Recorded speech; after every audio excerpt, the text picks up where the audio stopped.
자바스크립트는 문자열로 텍스트를 표현합니다. 문자열을 영어로 string이라고 하는데, 문자열이라고 하는 것은 유니코드 문자가 순서대로 나열된 변경할 수 없는 객체를 말합니다. 이렇게 말하면 어렵지만 문자열의 예를 보면 쉽습니다. 문자열은 주로 쌍따옴표로 둘러싸입니다. 그래서 쌍따옴표 다음에 이것은 문자열입니다. 이렇게 하게 되면 이게 문자열이 됩니다. 또 헛다운표로 둘러쌀 수도 있어요. 그래서 헛다운표 이렇게 주고 이것도 문자열입니다. 이렇게 할 수 있죠. 그리고 또 백틱으로 둘러쌀 수도 있어요. 이렇게 되어 있는 거예요. 이것도 또한 문자열입니다.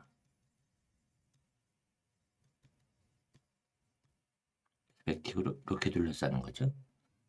그러면 이제 문자열에 대해서 좀 더 알아보기로 할까요? 우선 유니코드라고 하는 것은 16비트 크기로 한 문자를 표현합니다. 영문자의 경우에 A 이렇게 하게 되면 예전에는 이것이 하나의 바이트로 표현했습니다. 그러니까 8비트가 되는 거죠. 그러나 이제 한글이나 일본어, 중국어 등 아시아권의 문자를 표현하는 데는 두 개의 바이트가 필요했습니다. 그래서 두 개의 바이트를 이렇게 결합해 가지고 이렇게 표현을 했었죠. 그래서 이게 2바이트로 표현했어요. 16비트죠.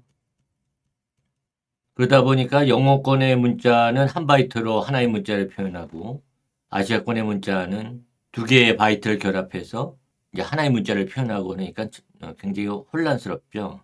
그래서 이제 두 개의 바이트를 이렇게 표현하는 것을 표준으로 삼았습니다. 이것이 이제 유니코드라고 하는 거죠. 유니코드. 자바스크립트 언어는 이 유니코드를 지원합니다. 따라서 자바스크립트에서 모든 하나의 문자는 유니코드로 표현해서 16비트 크기를 갖습니다. 문자열은 이러한 유니코드 문자가 순서대로 나열된 것입니다. 그러니까 우리는 문자열 안에서 몇 번째 위치에 있는 문자를 찾을 수 있습니다. 자바스크립트에서 서수는 항상 0에서 시작합니다. 굉장히 중요합니다. 꼭 기억해 두세요. 그러니까 이것은 문자열입니다 라고 하는 12개의 문자로 이루어진 문자열에서 0번째 위치에 있는 것은 2라고 하는 문자가 되는 거고요. 겉이라고 하는 문자는 1번째 위치, 은은 2번째 위치, 그 다음에 여기 공백 문자가 하나 있죠. 이것이 3번째 위치, 문자는 4번째 위치, 자자는 5번째 위치, 이런 식으로 나열이 되는 거죠. 그리고 11번째 위치에는 점이 있습니다.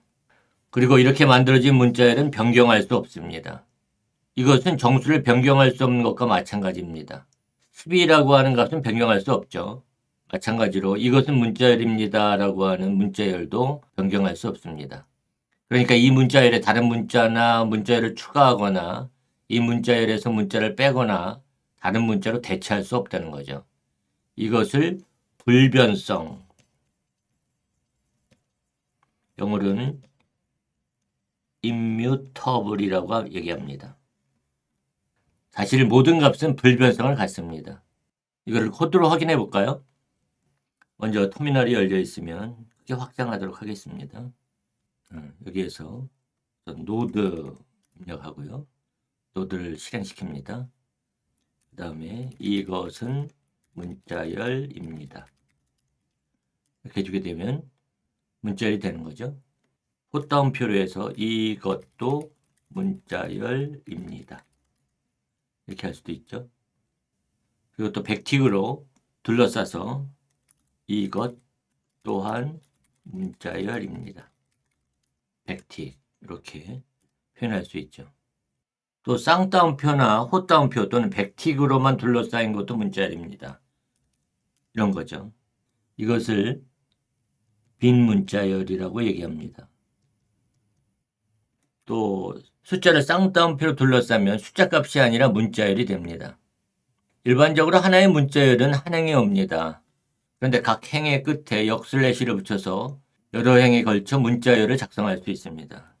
그래서 첫 번째 행, 그다음에 역슬래시, 다음 두 번째 행, 역슬래시, 더 세 번째 행.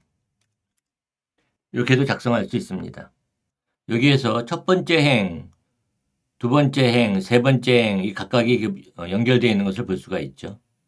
그러니까 따로 떨어진 각각의 행들이 아니라 붙어 있는 하나의 문자열이 됩니다. 또는 백틱으로 여러 행의 문자열을 작성할 수도 있습니다. 백틱해지고 이 문자열의 행 끝에는 개행 문자가 포함되어 있다. 그러면 이 경우에는 역슬래시 n 이렇게 붙어 있는데 이것이 잠시 후에 설명하게 될 escape 시퀀스예요. 역슬래시 n 하게 되면 이제 개행 문자라고 해서 다음 행으로 이동하는 그런 문자죠. 그래서 백틱으로 둘러싸서 여러 행으로 문자를 작성하는 경우에는 이렇게 개행 문자가 포함됩니다. 우리가 지금까지 사용한 것처럼 문자열을 시작하고 끝날 때에는 같은 따옴표 기호를 사용해야 합니다. 그러니까 쌍따옴표로 문자열을 시작했으면 쌍따옴표로 문자열을 끝내야 하는 거죠. 또 쌍따옴표로 문자열을 시작했는데 호따옴표로 문자열을 끝낼 수는 없습니다. 하지만 같은 따옴표 기호를 사용해서 문자열을 시작하고 끝냈다면 그 사이에 다른 따옴표 기호를 둘 수 있습니다. 예를 들어서 This is a John's book 이렇게 할 수 있는 거죠. 그럼 여기에 지금 쌍따옴표로 둘러싸서 문자열을 만들었는데 그 사이에 호따옴표를 지금 두고 있습니다. 또 이번에는 백틱을 사용을 해서 많은 독자들이 전병선이 쓴 책은 이해하기 쉽다 라고 말한다. 이렇게 할 수 있는 거죠. 그래서 여기에 지금 백틱으로 좀 둘러싸고 있는 거고 그 사이에 쌍따옴표로 둘러싸고 있고 여기 또 호따옴표로 좀 둘러싸고 있습니다. 하지만 예를 들어서 쌍따옴표로 묶여있는 문자열 안에서 쌍따옴표를 사용해야 될 경우도 있을 수 있습니다. 예를 들어서 우리에게 아는 것이 힘이다 라는 격언이 필요합니다. 이렇게 했다고 하죠. 하게 되면 에러가 발생합니다. 여기에 쌍따옴표를 시작했으면 쌍따옴표로 끝나는 데까지가 문자열인데 그 다음에 알 수 없는 그런 구문이 나오는 거죠. 아는 것이 힘이다 이렇게 나오는 거죠. 그래서 이 경우에는 에러가 발생하게 됩니다. 이런 경우에 해결 방법이 있습니다. 문자열 안에 escape sequence를 사용하는 거죠. 한번 그 예를 먼저 보겠습니다. 우리에게는 역슬래시 다음에 쌍따옴표 아는 것이 힘이다. 역슬래시 쌍따옴표 라는 격언이 필요합니다. 가게 되면 정상적인 문자열이 됩니다. 이때 여기에 있는 요 역슬래시 쌍따옴표 이것을 escape sequence라고 얘기합니다. escape sequence는 우리말로 번역하기 어렵습니다. 그래서 그냥 외래어 표기법을 사용하는 것이 좋습니다. escape sequence란 다른 방법으로는 문자열 안에 표현할 수 없는 문자를 표현하는 데 사용합니다. 그래서 역슬래시 다음에 코드 문자가 이렇게 오는 거죠. 예를 들어서 탭키를 문자열 안에 포함시켜야 할 때는 탭키를 표현하기 위해서 역슬래시 t 이렇게 이런 문자를 사용합니다. 여기에 제가 많이 사용하는 escape sequence를 정리해 두었습니다. 여기에 역슬래시 0 해주게 되면 널 문자를 표현합니다. 널 문자는 유니코드 문자 코드 값이 0입니다. 0. 그래서 값이 없다는 의미를 갖죠. 이건 숫자 0이 아닙니다. 숫자 0은 유니코드 문자 코드로 48 이렇게 되기 때문에 그렇죠. 또 잠시 후에 설명하게 될 널도 아닙니다. L이 두 개 붙어 있는. 널 문자를 역슬래시 U 0, 0, 0, 0 이렇게 표현할 수도 있습니다. 역슬래시 U 다음에는 유니코드 문자 값을 지정합니다. 역/B escape 시퀀스 문자는 백스페이스 키를 눌렀을 때의 문자를 말합니다. 그리고 역/T는 수평 탭 키를 눌렀을 때의 문자고 역/N은 개행 문자입니다. 그래서 엔터 키를 눌렀을 때 문자입니다. 역/쌍따옴표 해주게 되면 쌍따옴표가 문자열을 둘러싸는 문자가 아니라 원래 쌍따옴표로 사용된다는 것을 말해줍니다. 마찬가지로 역/헛따옴표 이렇게 주게 되면은 헛따옴표로 둘러싸인 문자열 안에서 헛따옴표 문자가 문자열을 둘러싸는 문자가 아니라 원래 헛따옴표로 사용된다는 것을 말해주는 거죠. 역/두 개가 되게 되면은 이것이 역/가 escape 시퀀스를 시작하는 그런 문자가 아니라 원래 의미 백슬래시 즉 역/ 문자임을 나타내 줍니다. 불리한 값은 참과 거짓을 표현하는 데 사용되는 값입니다. 참인 경우에는 true라고 하는 예약어를 사용하고요. 거짓인 경우에는 false라고 하는 예약어를 사용합니다.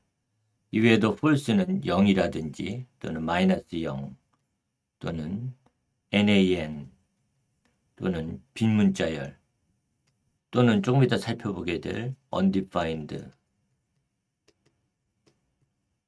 또 null 이런 것들이 거짓을 표현하는 데 사용될 수 있습니다.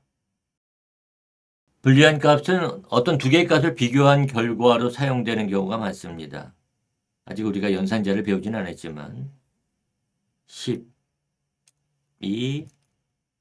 0과 같으냐 이렇게 해주게 되면 false 즉 같지 않다, 거짓이다 라고 하는 것을 말해주는 거죠. null이라고 하는 것은 자바스크립트 언어에서 값이 없다 는 것을 표현하는 데 사용되는 특별한 예약어입니다. 그리고 undefined도 null과 같은 의미를 갖는 예약어입니다. 그래서 이 둘을 혼용해서 사용할 수 있습니다. 그래서 이 두 개의 값을 비교해 보면은 true가 되는 거죠. 그러나 undefined는 좀 더 특별한 경우, 즉 표기화되지 않은